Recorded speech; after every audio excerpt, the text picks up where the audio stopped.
I'm Cherylanne Skolnicki, and this is Brilliant Balance, the show for working women who are ready to shine. Each week, I bring you ideas, inspiration, and insight on balance, business, and getting it all done gracefully. You ready? Let's be brilliant. This is episode 342 of the Brilliant Balance podcast. And today we're talking about calendar and to-do list system that really helps me stay on top of everything. And y'all, this is a good one. So thanks for tuning in today. Because as I was getting ready for this, I was thinking about how often over the last, let's say 14 years or so since I started my entrepreneurial chapter, how often I have been asked about my personal productivity. And the answer is quite a lot. I mean, it comes up quite a lot, likely because, a fair amount of the content that I have shared has been in the realm of work-life balance. And because of that, I think one of the core challenges people face when they're trying to find better balance is, how am I still going to get all the things done? Am I going to have to just fly by the seat of my pants if I want to have some downtime? Or am I going to have to become this little robot who does nothing but productive tasks on a schedule in order to create any kind of space or leisure? And even like service work, if we want to have time for that, sometimes we're wondering, how is my productivity cycle going to enable me to do the things that I want to do?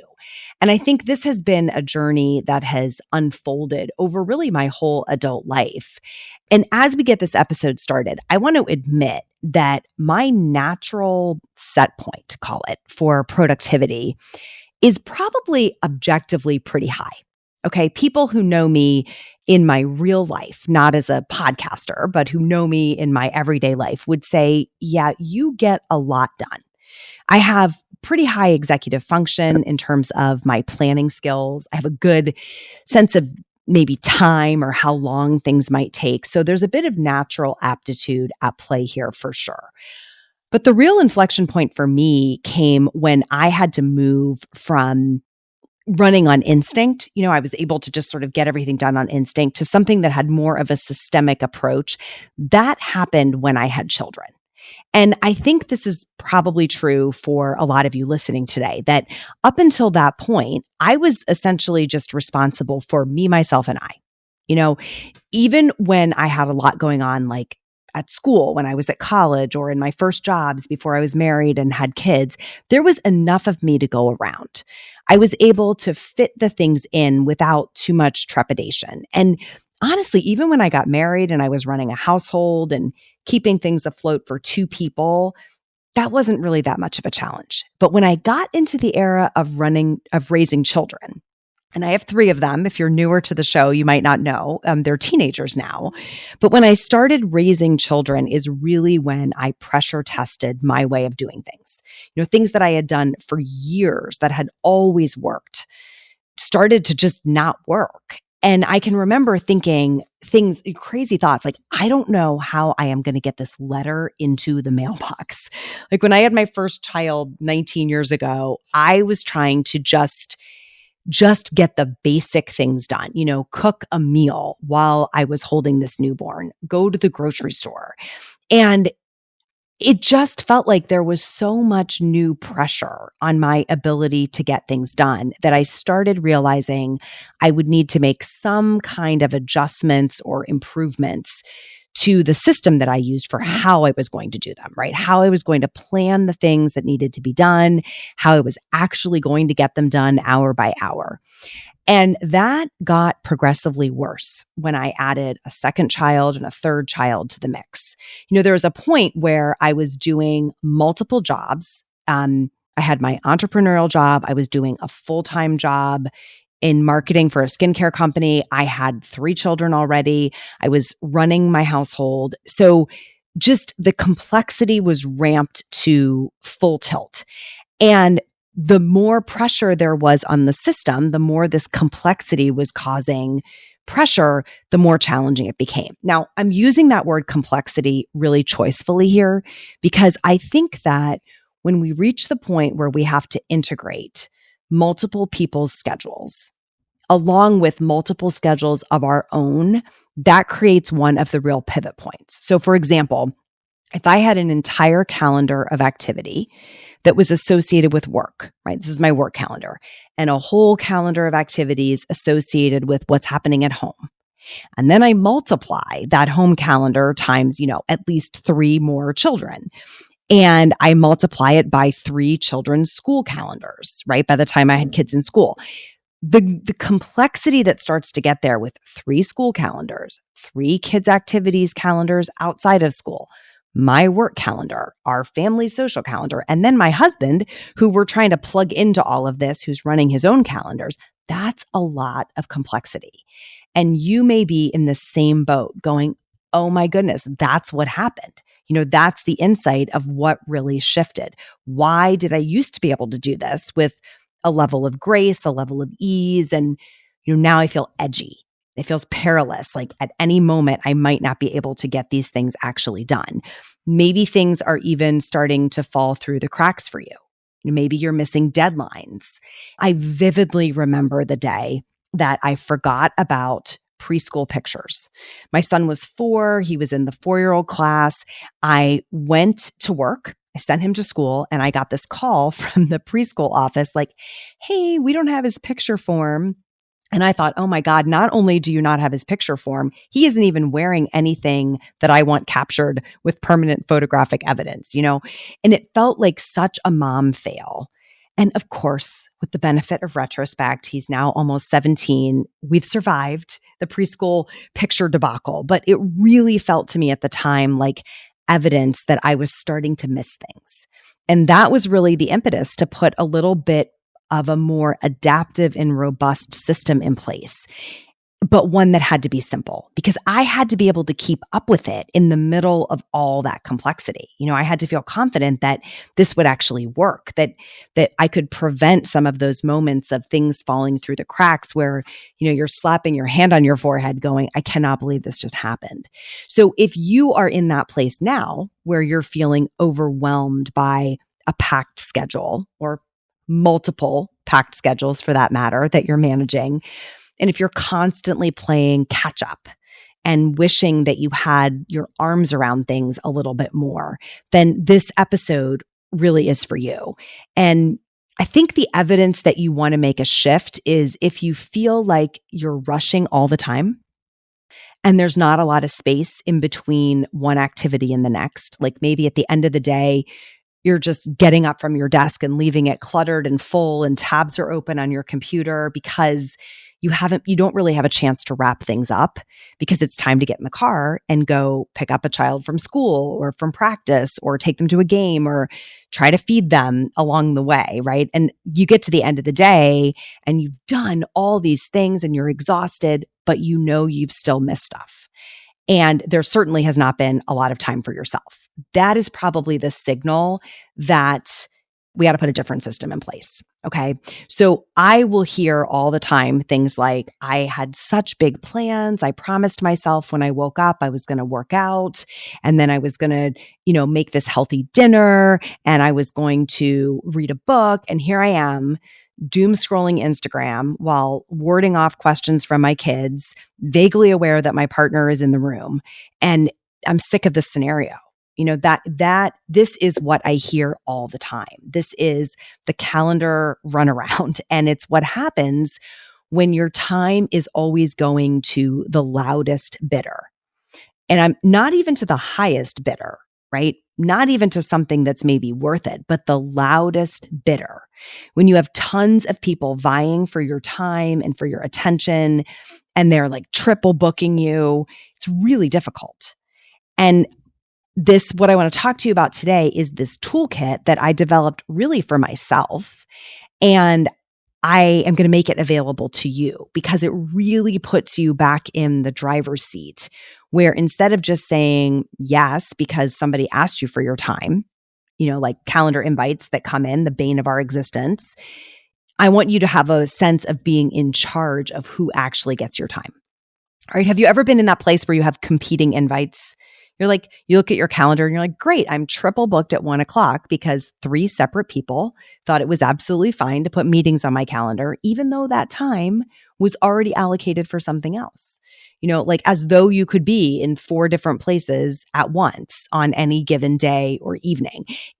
We know in our hearts that that's not possible, but it feels like we're being torn or pulled in a lot of different directions, right? And that's the state of affairs that we want to bring some quiet to, where we want to create a little bit more ease in your life so you don't feel so stretched all the time.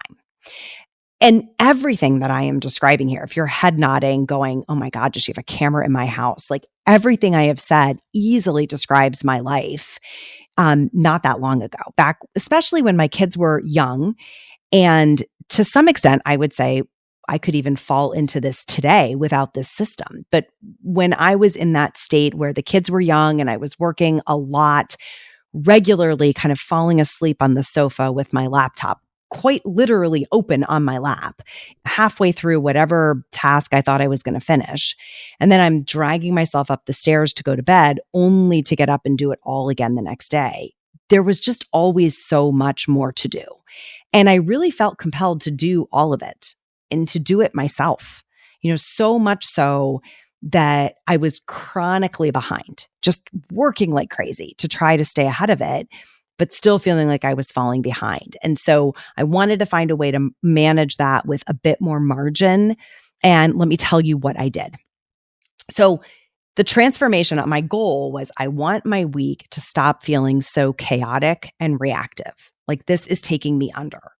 And I wanted it to feel more maybe purposeful or intentional, so that I had a shot at being present, because that's the thing that was never happening is I was never feeling like my brain and my body were in the same place. I would be sitting in one place, literally thinking about something else, right? Trying to get ahead, trying to, reframe something that had happened previously. And I think we're all trying to get to a place where we can be more present in each individual moment of the day. So I built myself a simple little system to manage all of the requests that were coming at me, plus all of the ones that I was generating myself, because I'm kind of an idea a minute over here, right? I have all kinds of plans of things I want to do.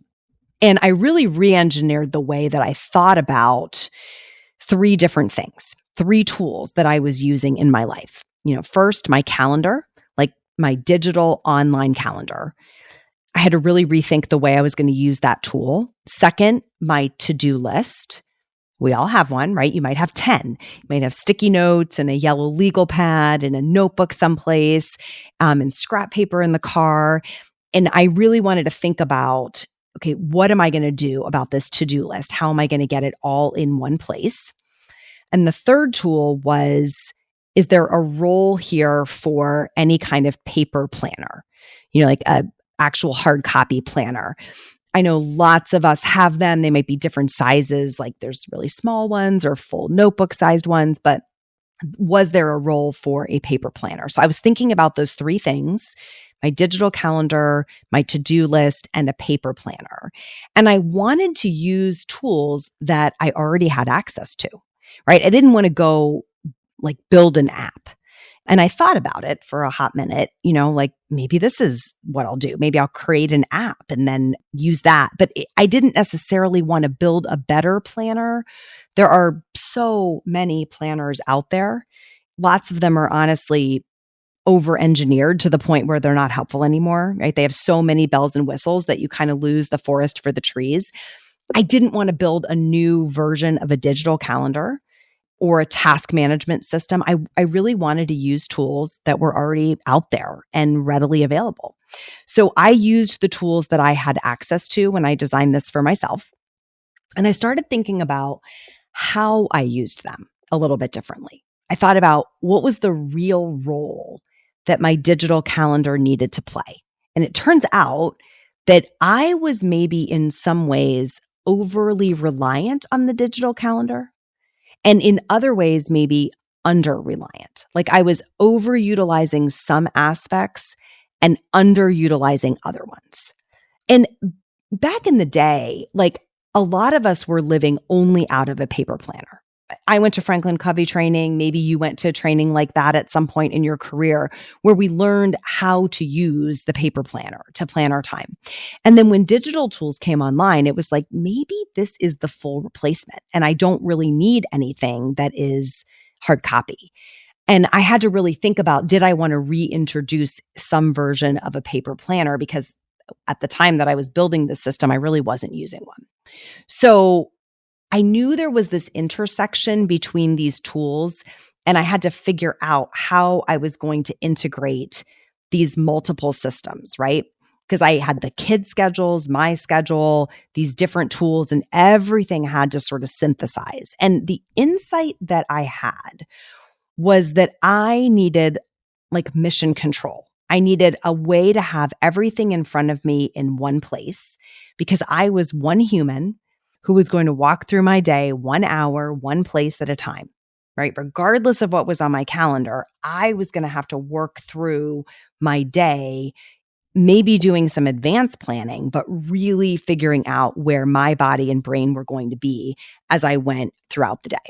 And I wanted to also make sure that that really long list of things that I had to do, you know, the one that you're either carrying around in your head or you have it written down in a variety of places, I wanted that to land someplace where I would feel really confident that I wasn't going to forget anything, right? Where I knew there was like a repository for all of this stuff that I wanted to do, but that I could also get some mental distance from it because some of the things that needed to happen are not right now tasks, right? We all have tasks on our mind or on our list that are what I'm putting in air quotes as right now tasks. And we have ones that are further off in the future, right? There's tasks that like they're kind of on our mind. We know we have awareness of them, but they actually don't need to be done maybe for weeks or months into the future. But those are competing for mental attention with the stuff that has to be done right now. And that causes a lot of distraction. So I needed some way to handle that. I wanted to have all the most important tasks and appointments right in front of me, kind of in an at a glance view, so I wouldn't forget them. Because honestly, my brain was full to the point where I didn't trust myself, that I didn't trust myself to carry it in my mind and get it done. I knew I needed to have it somehow written down or in a system. And I would just say to you, if you feel like it is reasonable to carry all of this around in your brain and still show up where you're supposed to be on time, like that's just not practical. So I think we can lay down that expectation of ourselves and lean into a system. Because when there is a lot on your plate, it's just too much to be keeping track of all of it in your head. So that's what I went off to build. What I wanted to design into the system was a way to manage those various tools and to handle this kind of the back and forth between short and long range planning. Hi, it's Cherylanne. Thanks for listening. Did you know that the ideas I share on this show are things I also can help you implement? If you want me in your corner helping you find more time for what fills you up, go to brilliant-balance.com/schedule and sign up for a free exploratory call. Give yourself this time. You'll be so glad you did. So I started using my digital calendar in a very specific way. I started using the simplest version of a paper planner that you could imagine. And I started figuring out how to have this integrated to-do list. So I'll tell you literally what I did for the first version of the paper planner was I bought a blank spiral bound notebook, just literally like the 99-cent notebook kind of thing. And on a single sheet of that notebook, I wrote out the days of the week vertically. Like I would write Monday, and then underneath the line for Monday, I would write all of the hours of the day, 7, 8, 9, 10, 11, all my waking hours. And then I would start over and write Tuesday and keep going until I had the whole week done. And what that became was like my visual map of how I was going to be moving through the week hour by hour, right? Really simple, really kind of hacky tools like that I was using at the beginning because I was in a design phase. I was trying to figure out what was the simplest way to do this. For the integrated to-do list, like in the early days, I found this app called Evernote, and I was using that as the system. And then over time, I tried different versions of that. I've used Google Sheets. I've used different project management tools because I really wanted something that had rows and columns that would allow me to put dates associated with these tasks and owners, right? And it wasn't that any of these tools were particularly complicated or robust. It was that they had the essentials, that they were comprehensive enough to do just what I needed to be done and not a lot of extra stuff that was going to make me feel like I was overwhelmed by them, right? So the system that I built for myself, I used for a while and realized this was really helping, right? The way that I was approaching my digital calendar, my integrated to-do list, and this very simple hacky version of a paper planner was really working.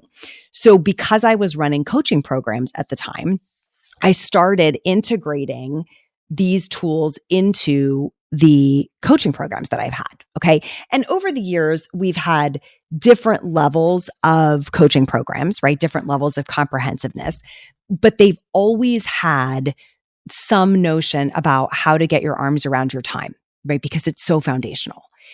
In our day in and day out life, it just can be hard to keep your head above water, right? If you can't get through the basic tasks of your week, you just don't stand a chance of going after anything bigger in life. And so many of the women who resonate with my work really know that there's something big they want to do. There's some purpose that they want to pursue or some mission that they're on that they can't quite get to because they're just drowning in everyday life. And when we started teaching this system, we started to see real progress. Like people started to understand it, it clicked, and it started to replace this chaos that was governing their day with something that felt more orderly, right? They were able to fit these mundane daily tasks into a smaller amount of time and a smaller amount of headspace so they could devote some of that time and some of that headspace to the future. Okay. So when people started implementing this system, they started to get a sense of control over where and how they would prioritize and structure their week. They started reporting like they had more free time because they were focused on the things that really mattered to them. So they were saying no to more kind of junk stuff that was landing on their calendar to the loudest bidder. And they were really spending their time on the things they cared about. And, sometimes that's work. I have a lot of women who I work with who care a lot about their work. Sometimes it was a hobby that had been backburnered. Sometimes it was more time with their family that they were able to get. Sometimes it was more time for themselves. But implementing the system gave them that discretion, that sense of control over their time. So because we've been teaching this system for years now in these more comprehensive coaching programs, and because it's been so transformative, I really wanted to get this particular element to more people, right? Not everyone wants to be in a comprehensive coaching program. Not everyone wants to put the time or the investment into that like two-directional relationship. Some people just want just give me the goods, right? On this one thing, I have a problem. My problem is my calendar is out of control and I want to solve that problem. So I knew there were people who could benefit from just this one really game-changing piece of the system. And I got this itch to make this particular piece available more broadly. So a couple of weeks ago, literally just a couple of weeks ago, as I'm recording this, I opened this up to my email list. So if you're a subscriber to my list, you will have seen me send you some emails about this concept. And if you're not on my email list, you should be. You can do that. You can go to brilliant-balance.com/weekly and subscribe to be on the list. We send a roundup every week of all the goodies and early access typically to new stuff. So people on my list, you've already heard me talk about this a bit. And today I want to bring this to you. So what I've named this toolkit is 14 days to calendar control. Because honestly, after a couple of weeks of using this system, it's like things just start to quiet down. The response when I shared this with my list was really positive. The people who got in on that as like a first dibs offer, they're starting to email me back with how it's going. That's how it goes, right? People start to apply something and then they want to tell you how it's working. So I love hearing back. And what they're saying is, this is amazing. This is really making a big difference. And I think for me, it's a little bit of that head slap moment of why didn't I think about sharing this more broadly sooner? This is a very simple but elegant solution to a really common problem. And so this toolkit will meet you right where you are, right? No judgment, no matter how messy your to-do list is, no matter how out of control your calendar feels, you can just start where you are and use these really practical tools to help you put this system in place kind of step by step. I want to tell you in this episode what you get with 14 days to calendar control. If you are more visual and you would rather look at it, like you just want to read, go to brilliant-balance.com. That's my website /calendar. Okay. I'll also have that linked in the show notes. That's where you'll get the full description of this product. But I'm going to verbally walk you through it here since you're already listening. I'll tell you all about it. And then you can go check that link out in a little bit if you would like to take advantage of 14 days to calendar control. So the first thing that's waiting there for you is a training. I'm teaching the system to you literally step by step, right? Screen sharing. I am walking you through the elements of this so that you can really wrap your head around the specifics of how I use the system. And again, the three elements of this are the digital calendar, the integrated to-do list, and a very, very simple printable paper planner, right? We actually made this a printable for you right inside of the toolkit because I had this big insight that we don't need to carry around our entire year. That's what the digital calendar is for. We really just need the kind of mission control for the week. So first thing is the training. It's step by step. It includes screen sharing. I'm delivering it directly. Then there is a workbook where you can sort of go through like the checkmark exercises to implement this system, like a how-to guide. And then there are the various tools. So it is going to help you use tools you already have. If you have a digital calendar, like let's say you use Google Calendar or Apple Calendar or Outlook, that's what we're going to work with, right? That's the guide for leveraging that system across your whole life, right? For getting everything into one place, especially the kids' calendars. There is a template waiting for you that is the integrated to-do list. We created that digitally. This has probably been the thing people have been the most excited about. These early users are coming back saying, oh my gosh, this integrated to-do list idea, this was a missing link for me. And so we built it for you. It's shareable. So if you are collaborating on some tasks with other people, like your spouse or your partner, if you are sharing tasks with maybe older children, this is a file that multiple people can use and update in real time. And then again, this printable for your weekly planner pages. So we don't need big, heavy paper planners that we have to carry around everywhere. We really just need a simple document that can stay with you throughout the week so that you stay in integrity to the plan that you built. Okay. And then I put in a few bonuses. They're in here right now because this is brand new and I am releasing it to you today for the first time. I don't know how long we're going to have the bonuses included, but they're in right now. And that is 2 recorded coaching sessions where I took our earliest adopters, like the very first people who went through this training. I did some live coaching sessions with them to answer questions, and we recorded those so you can hear the answers to those questions as well. We also put those into some FAQs for you. There is also, second bonus, a complete 5-step script for how to say no without so much guilt, because saying no really is one of the enablers to the system. And so we want to make that real easy. I hear people all the time get tripped up in, I want to say no, but I don't know how to. And so I want to make that easier. We just have to get better at saying no. And then the third bonus is I built a checklist of my favorite household hacks. Okay. And now I teach these more comprehensively inside of our coaching program. This is more of a checklist, like a DIY version, but I want to give you places to poke around in things that you might be doing repetitively at home. We all have to do them to run our households. They can be really time consuming. And this checklist will give you places to go look for time savings.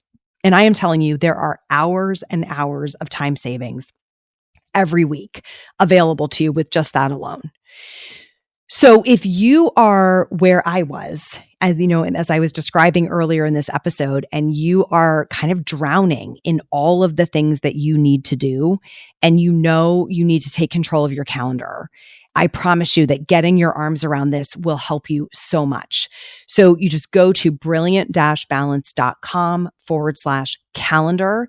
You can buy this today. It is the complete toolkit. You'll get immediate access. You can start implementing it right away and experiencing those results right away. And I know as this episode is airing, it will be the middle of May. And if you've been around a while, you know I lovingly refer to May as Maycember because it's as crazy as December, right? There are so many things happening with end of school and you know the transition to summer activities and all of the planning that comes with that. So it's a great time to give yourself a little bit of an extra boost in how you're going to keep your arms around it. I will also say that as things ease up a bit going into the summer, typically somewhat fewer activities, fewer running, a little bit less running around.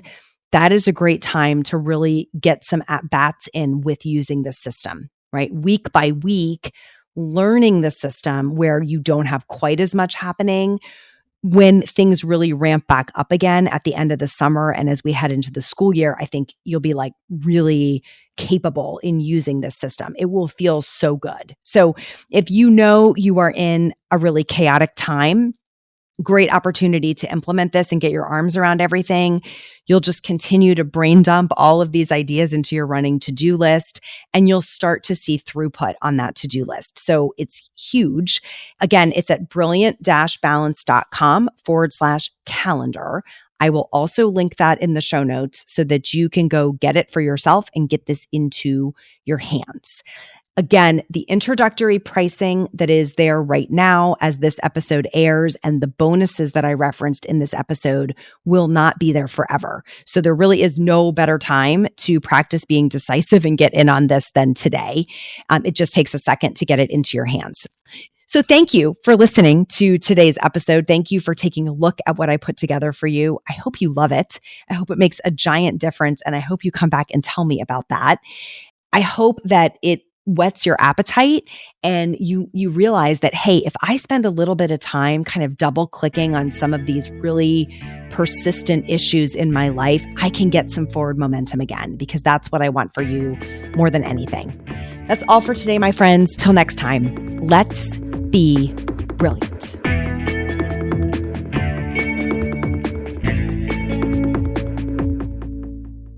This is the podcastfactory.com.